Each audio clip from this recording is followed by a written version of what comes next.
माननीय मंत्री महोदय। माननीय अध्यक्ष महोदय, प्रश्न का खंड 1 विभाग द्वारा संचालित योजना। मेरे पास माननीय अध्यक्ष महोदय मेरे पास जवाब आ गया है और आप चाहे तो मैं पूछ लूं, क्योंकि कल भी जवाब नहीं पूरा हो गया और यहाँ भी अत्याचार हो रहा है महिलाओं पर, जो जवाब नहीं देने दे रहे मंत्रियों को। तो आप अगर जवाब दिलवाओ मंत्री जी से तो मैं पूछूं। प्रश्न पूछोगे, जवाब देना उनका है। क्योंकि कल नहीं दिलवाया ना आपने। आप कल दिलवाया था। यह आसन की व्यवस्था पे नहीं कह सकती हैं, हटा दीजिए। एक मेरा निवेदन था, माननीय अध्यक्ष महोदय, ये आसन की व्यवस्था पे प्रश्न न करें। एक सेकंड। आप एक माननीय अध्यक्ष महोदय, थोड़ा सा ये गलत आ गया। मैं यहाँ पर महिला अत्याचार हो रहा है, मेरा कृपया इस पे रिकॉर्ड पे नहीं आवे। चलिए माननीय मंत्री हो गया। माननीय अध्यक्ष महोदय, मैं आपके माध्यम से ये पूछना चाहूंगी मंत्री महोदय से कि विदेश में पढ़ने वाले, जो खंड 2 में मैंने सवाल पूछा है, विदेश में पढ़ने जो जा रहे हैं बच्चे, उनके लिए जो यूनिवर्सिटी तय की गई, चयन की गई है, उसके अंदर वो कितनी यूनिवर्सिटी है और कौन कौन से चिकित्सा की, इंजीनियरिंग की, सामान्य जो हैं अलग अलग, वो कितनी है और उनके जो मापदंड है वो क्या है, और इसके अलावा उनमें कोई काट छाट की गई है क्या अभी कुछ दिन पहले, जो कि विद्यार्थियों को जिससे नुकसान होगा। मैं ये पूछना चाहती हूँ मंत्री महोदय से। माननीय मंत्री महोदय। माननीय अध्यक्ष महोदय, बामनवास से आने वाली माननीय सदस्य ने जो प्रश्न पूछा, प्रश्न का खंड 2 है, जिसमें आपने पूछा उसका उत्तर में विदेश में अध्ययन करने वाले विद्यार्थियों द्वारा संचालित छात्रवृत्ति योजनाओं को बंद करने का वर्तमान में कोई प्रस्ताव विचाराधीन नहीं है। अब माननीय सदस्य ने जो पूछा, मैं उसका उत्तर आपसे निवेदन करता हूँ। माननीय अध्यक्ष महोदय, वैसे तो ये सवाल हायर एजुकेशन से संबंधित, लेकिन फिर भी मैं आपके सवाल का जवाब देता हूँ। पूर्व में ये इस योजना का नाम राजीव गांधी स्कॉलरशिप योजना था। हमारी सरकार बनने के बाद में हमने इसका नाम स्वामी विवेकानंद के नाम पे रखा। पहले इसमें लगभग 500 के करीब जो थे, उसमें प्रावधान था 500 के करीब जो हैं विदेश में हमारे छात्र जो है पढ़ने के लिए जाएंगे, कोचिंग के लिए। मेरा माननीय अध्यक्ष महोदय, निवेदन है, राजस्थान के सरकारी कॉलेजों में 8 लाख से ज्यादा के करीब विद्यार्थी अध्ययनरत थे आज की तारीख में, और जिन 500 के बारे में मैं निवेदन करना चाहता हूं, उसके बाद में हमने 300 इसलिए किया क्योंकि जिन 500 बच्चों का बजट होता है, वो राजस्थान के कॉलेज में पढ़ने वाले 8 लाख बच्चों से ज्यादा का बजट होता है। तो क्या आप ये तय करिए कि राजस्थान की कॉलेजों में जो 8 लाख बच्चे पढ़ते हैं, उनका भविष्य भी सुधारना जरूरी है, सिर्फ उन 500 बच्चों का। तो इसलिए बजट के मामले अगर हम लोग देखें तो 8 लाख का जो बजट है, उसके बराबर 300 बच्चों का जो बजट है, इसलिए हमने इसमें थोड़ा संशोधन किया है और आने वाले समय में मेरिट के आधार पर यह तय होता है कि किन बच्चों को हम लोग भेजेंगे। दूसरा माननीय अध्यक्ष महोदय, इस स्कॉलरशिप योजना के अंदर आम गरीब व्यक्ति राजस्थान का नहीं पहुंच पाता है। बड़े रसूखदार व्यक्ति जो होते हैं, वो जो रसूखदार व्यक्ति होते हैं, वो अपने बच्चों को विदेश में भेजते हैं। आज आपकी विधानसभा का कोई व्यक्ति जो है, कोई छात्र है, वो पढ़ने के लिए उस स्तर पर नहीं पहुंच पाता क्योंकि उनके पास भी अप्रोच नहीं होती है। मैं माननीय अध्यक्ष महोदय आपसे निवेदन करता हूं, ये जो योजना है, ये साथ में उन 8 लाख बच्चों के भविष्य को भी ध्यान में रखते हुए चला नहीं जाना चाहिए, क्योंकि उनका पूरा बजट इन 300 बच्चों के बजट के बराबर होता है। आप ही बताएं कि 8 लाख बच्चों के भविष्य को अंधकार में डाल सकते हैं हम लोग का? क्या इन 300 बच्चों को विदेश भेजने के नाम पर? क्या कोई गांव का गरीब व्यक्ति जो है अपने बेटे को विदेश में भेज सकता है क्या पढ़ाई के नाम पर? नहीं भेज सकता है। इसलिए मैं चाहता हूं इस योजना को और संशोधित करना चाहिए और राजस्थान के 8 लाख विद्यार्थियों के बच्चों के भविष्य के साथ जोड़ा जाना चाहिए। माननीय अध्यक्ष महोदय, मैंने पिछले सवाल में ही एक सवाल और पूछा था कि कौन से ऐसे विश्वविद्यालय हैं जिनको आपने सेलेक्ट और किया और कुछ को काटा, जिनकी रैंकिंग कम है उनको सिलेक्शन कर लिया है और बाकी जो अच्छी रैंकिंग वाले उनको काट दिया है।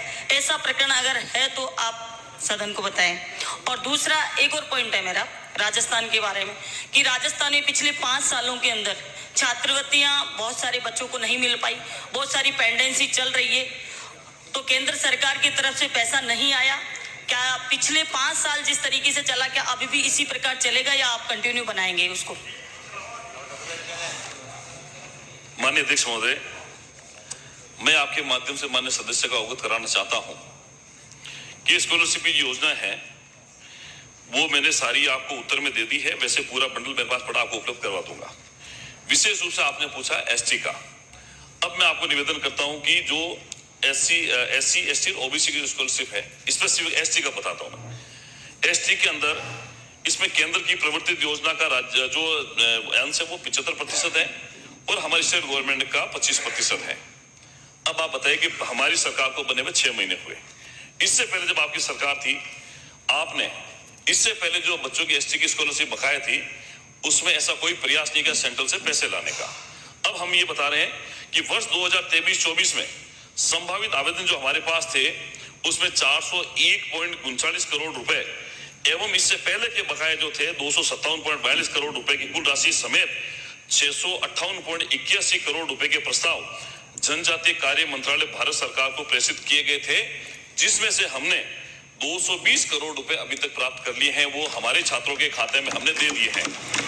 और ये जो 257 करोड़ रुपए थे ये आपने आपकी सरकार के समय कोई प्रयास नहीं किया था, इसलिए आ नहीं पाए। हमारी सरकार को 6 महीने हुए और इस 6 महीने में इस बकाया बजट को लाने के लिए एक मिनट सुनिए।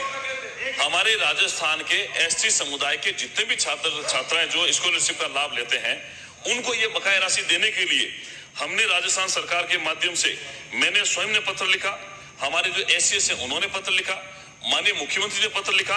माननीय अध्यक्ष महोदय, एक मिनट सुनिए, मैं जो पूछ रही हूँ उसका जवाब मंत्री महोदय दे नहीं रहे हैं। दोनों सवालों के जवाब मुझे पहले जो मैंने पूछे हैं रिप्लाई क्वेश्चन उनका आप जवाब दे दीजिए। क्या विश्वविद्यालय में चेंजेज किया है रैंकिंग के आधार पर? क्या विश्वविद्यालय घटाए बढ़ाए हैं जिनको चयन आपने किया है कि इन विद्यालयों में जाएंगे तो ही हम स्कॉलरशिप देंगे? माननीय अध्यक्ष महोदय, इन्होंने जब दूसरा सवाल पूछा था तब मैंने एससी एसटी ओबीसी के बारे में बताना चाहा, आपने कहा मुझे एसटी के बारे में बताइए। अब जब मैं आपको बताना चाह रहा हूँ, हमने जो पत्र लिख दिया है संभवतः इसी जुलाई के महीने के अंदर या इसके आसपास में हमारा जो बचा हुआ जो राशि है, ये जो राशि है 438.81 करोड़, ये जैसे ही आती है एसटी समुदाय के प्रत्येक व्यक्ति के खाते में छात्रवृत्ति चली जाएगी।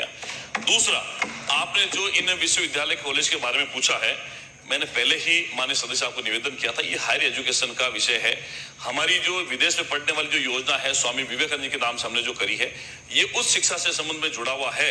इसके बारे में फिर भी अगर आप मुझे बताएंगे व्यक्तिगत रूप से मैं उस शिक्षा के विभाग से इसकी संपूर्ण जानकारी लेकर आपको उपलब्ध करवा दूंगा। अध्यक्ष जी एक मिनट। एक तो माननीय मंत्री जी ने जो जवाब दिया है ना वो यहाँ रिकॉर्ड हो रहा है कि पिछली सरकार ने प्रयास नहीं किए। अगर प्रयास किए हुए होंगे तो यहाँ मंत्री जी को जवाब देना पड़ेगा सदन के अंदर। सबसे पहली बात मैं सिर्फ इतना ही जानना चाहता हूँ कि ये जो एसटी के और ओबीसी की छात्रवृत्ति जो बकाया है सरकार क्यों नहीं दे रही, वो आप बताइए। एसटी और ओबीसी। माननीय अध्यक्ष महोदय, मैंने पहले बता दिया था क्या हमने हमारे 6 महीने के इस कार्यकाल में समय समय पर, मैं आपको यही निवेदन कर रहा हूँ, हमने ये पत्र क्रमांक डिटेल दिलवाओ साहब, भाषण नहीं, आप डिटेल दिलवा दो। कब से बकाया, कितनी बकाया ये बता दें आप। हमने, अरे भाई आपके उससे प्रश्न पूछा है, आने दिए। हमने माननीय अध्यक्ष महोदय वर्ष 23-24 का जो बकाया है, मैं आपको इसकी भी डिटेल मेरे पास में मैं आपको दे देता हूँ। मेरे पास में पूरी जो है इसमें बता दो, सिर्फ जितना बता रहे हैं उसका जवाब दिलवा दो, फिर अलग से आइए। मैंने इसमें ये उत्तर दिया है कि अभी तक 438.1 करोड़ रुपए बकाया है। वो हमारे पास इसी जुलाई के अंदर कुछ टेक्निकल कारणों की वजह से, आचार संहिता के कारण, नया मंत्रिपरिषद बनने के कारण नहीं आई है।